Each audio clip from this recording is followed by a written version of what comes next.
Hey, you guys, Joanna Weaver here. How are you doing today?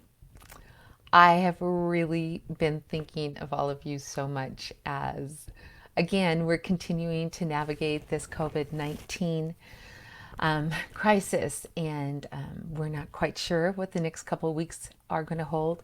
Praising the Lord for good reports in that a lot of the infections are leveling off, but we still just need the Lord's help, and I'm praying for our leadership, our governors, our president, all of our leaders, that God would just give them wisdom, and that most of all, as we've been talking about this past couple of One Thing Mondays, that we would cry out to God in the middle of this because He longs to hear us.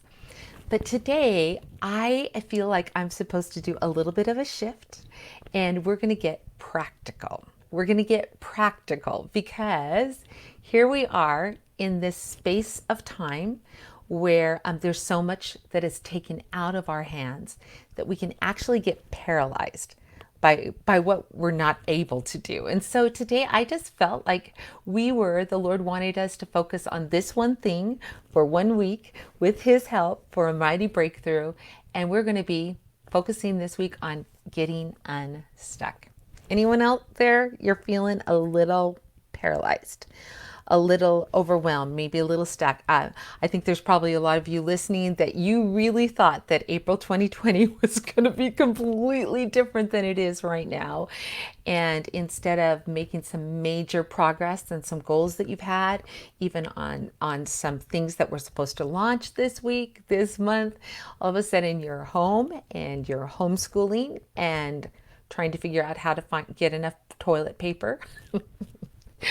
Hopefully you're just fine on that front. But I know even in my own life, I've felt a little stuck. Now, I'm blessed in that I get to work from home. And so I'm able to continue working.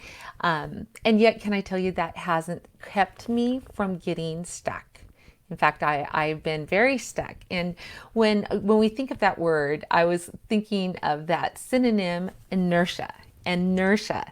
It's a noun, and it can be defined as this: a tendency to do nothing or to remain unchanged. Anyone feeling a little bit stuck in inertia? Or it's that property of matter which continues in existing state of rest unless that state is changed by an external force. Now, I just want to insert this, that there are some of us that God has just made us lay down by still waters. He doesn't want you to be going, going, going. He's literally giving you this season, this period of rest as a gift for your soul. And so please do not misunderstand this, because I don't think that we bring God any more glory by being busy, busy, busy. Sometimes the most spiritual thing we can do is to take a nap. And so please, with that in mind, I just really want to just give you a little bit of insight into what I believe God is saying this morning, because I was like, is this really what you want to say? But he really is giving me this week, and then I think next week we're going to actually take this one step further. So what does it mean to get unstuck in this time? Does it mean we just get busy, we do stuff for the sake of doing stuff? No, it's that sense of just like we've run up against a brick wall, and to be honest, we're really frustrated by it, and we just are paralyzed by the fact that what we thought we were going to be doing, we don't get to do. And I just felt like the Lord wanted us to look at Isaiah 43:18 this morning. In the Good News translation, it says, "Do not cling to the events of the past or dwell on what happened long ago, or even get captivated by what's going on right now. Instead," God says, "watch for the new thing I'm going to do." And then he goes on to say in verse 19, "I will make a road through the wilderness and give you streams of living water." Streams of water there. And so what has felt, perhaps for some of us, like, what in the world is happening? And our life is just slammed to a halt. I really felt this morning the Lord wanted to say, I've got something in the middle of this. I've got a gift for you, Joanna. I've got a gift. And so I just wanted to encourage you today. While you may not be able to do what you thought you were going to do. Don't dismiss the fact that there might be something God has for you right now.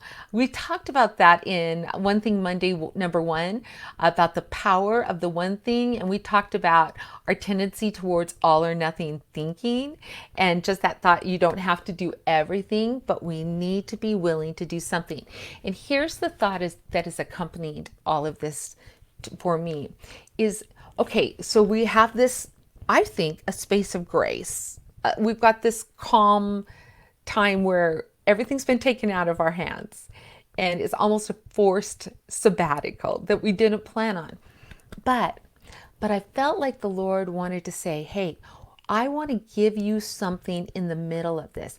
And how sad would it be that we get to May 15th or June 1st or wherever it is when those restrictions start to lift. I don't want us looking back and saying, oh, I wish I woulda. I coulda. If only. I want us to make the most of the space of grace that God's given us. And so instead of looking back and dwelling on what we've missed, or looking forward and thinking, oh, that's been totally derailed, I want to encourage you to do this.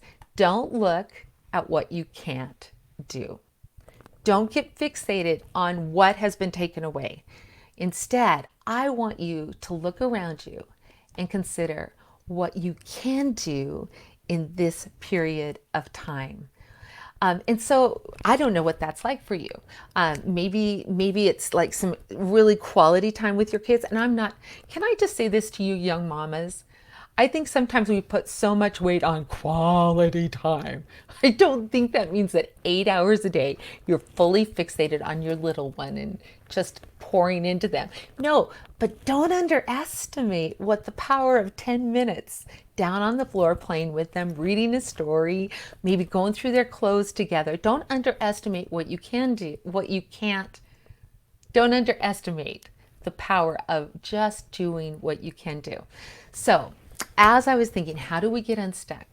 What does that look like? Because it's one thing to have people tell you, don't be stuck. Don't regret after this time is over. Don't regret what you weren't able to do. Okay, I don't want that to become paralyzing. Instead, what I want you to do, number 1, in this time where you can't do what you wanted to do, you can't do even what you are paid to do necessarily, let's treat this as a gift. And so I want to ask you, what have you been putting off? What have you been putting off?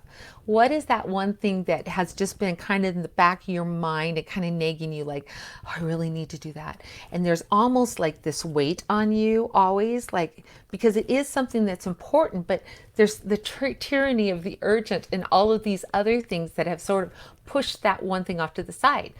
Now, what the enemy and what our flesh wants to do is just obsess about that one thing that we can't do. And we forget, oh, wait a minute. Here's an opening to do that thing that has been really kind of haunting me. So, is it that junk drawer? Is it that phone call to a friend that person keeps coming to your mind and you keep putting it off? Is it, like for me, cleaning out your basement? Yes.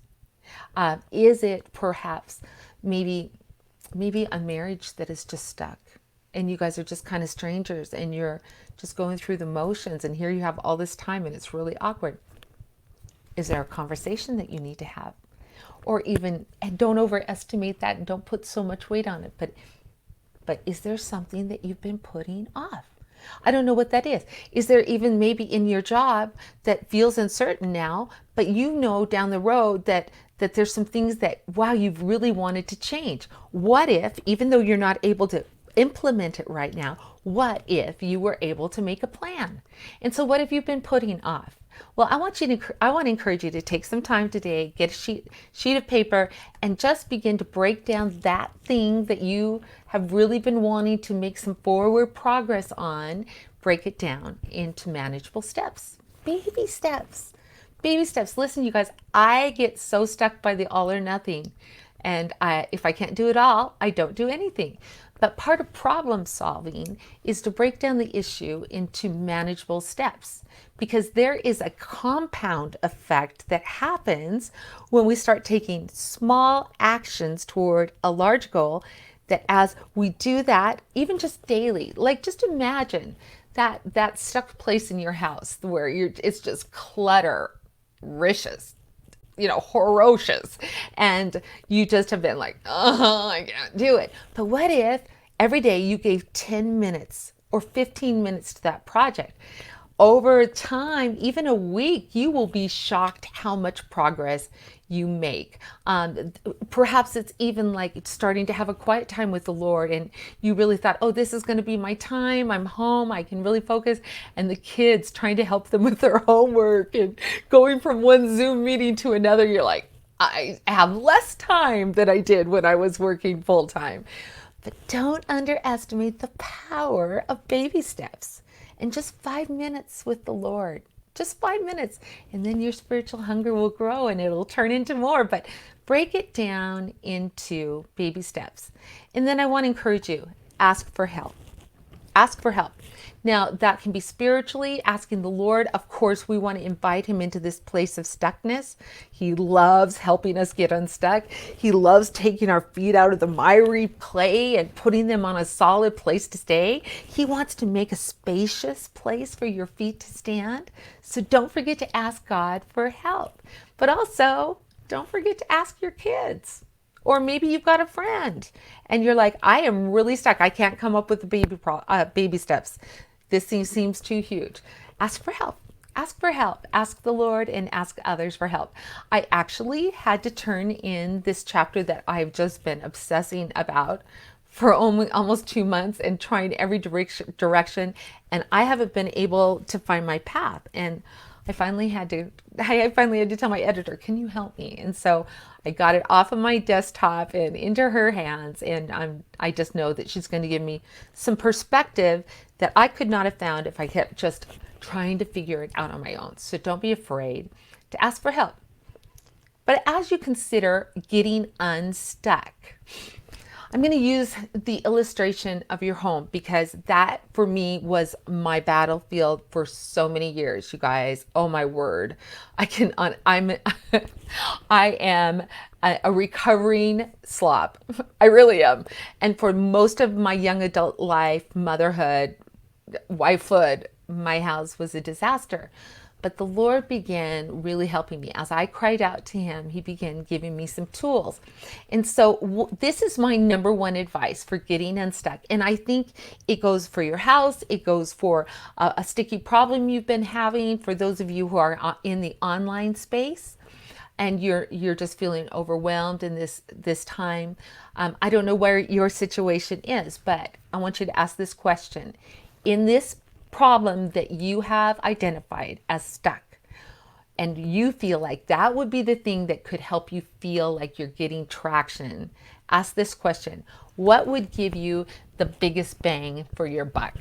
Now, that's kind of an old-fashioned saying, but what it means is, what is the least amount of effort you could do for the greatest return? Now, in the past, when I was so stuck with my home, what would happen is I would think, oh, I've just got to clean out the closets. That's the answer. So I'd pull everything out from the closet. And then, after one day, things are worse than they were before. So I don't want you to do that. Instead, I want you to step back and go, in my place of stuckness, what would be the one thing I could do today that would be able to be done in a small amount of time that could give me a sense of forward progress? Because as we begin to get traction, we're able to move forward. And so for me, that would mean let's take care of the most visible spaces first. I love Fly Lady. She's amazing. And she suggests doing the 27 or 28 fling boogie. And you get a trash bag and you set the timer for 15 minutes and then you go around and you find 28 things to throw away. And then if you've got the energy to do it, then you set it again and you go through the house and you look for 28 things to give away. And here's the secret, not just to put it there in the living room, the bag with the things to give away or throw away, but like go to the garbage can and throw it away. Put them in your car and drop them off at your thrift store. So whatever you can do, small things that would give you big impact, I want to encourage you to do that. Now, for me, sometimes what that means is I can get so tunnel vision out at that blockade. So like for instance, working on my book, I can get so blocked where I can't seem to make progress.